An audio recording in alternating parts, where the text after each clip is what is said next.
সংসদে যাওয়ার স্বপ্ন অধরাই থেকে গেল দেশের রাজনৈতিক অঙ্গনে আলোচিত ব্যক্তি ডাকসুর সাবেক ভিপি মাহমুদুর রহমান মান্নার। শুধু তাই নয়, একই সঙ্গে জোটের শরিক হয়েও জামানতও হারিয়েছেন হেভিওয়েট এই প্রার্থী। সব মিলিয়ে দুই কুলি হারালেন তিনি। কেন তার এই ভরাডুবি? দলীয় কোন্দল নাকি বেশি বোঝা? এ নিয়ে জানতে আগ্রহ অনেকের। জল্পনা কল্পনার অবসান ঘটিয়ে শেষ হলো ত্রয়োদশ জাতীয় সংসদ নির্বাচন।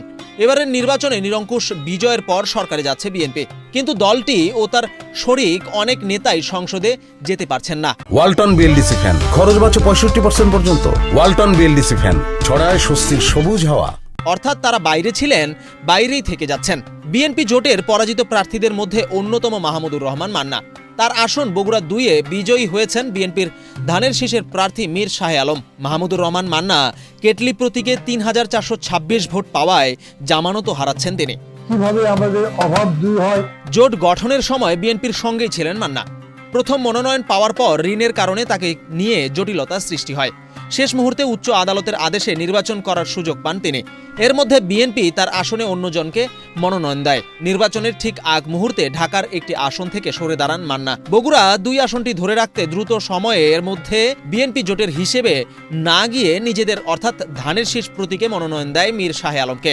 এই ঘটনার মধ্যে দিয়ে কার্যত 2 কুলি হারিয়েছেন সাবেক এই ডাকসু নেতা।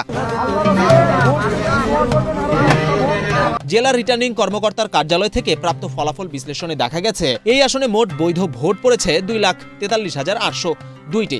নির্বাচনী আইন অনুযায়ী কোনো প্রার্থী জামানত রক্ষার জন্য মোট বৈধ ভোটের অন্তত 8 ভাগের 1 ভাগ বা 12.5% ভোট পাওয়া প্রয়োজন। সেই হিসেবে বগুড়া 2 আসনে জামানত টিকিয়ে রাখতে মান্নার প্রয়োজন ছিল 30,476 ভোট, কিন্তু তিনি পেয়েছেন মোট বৈধ ভোটের মাত্র 1.4%।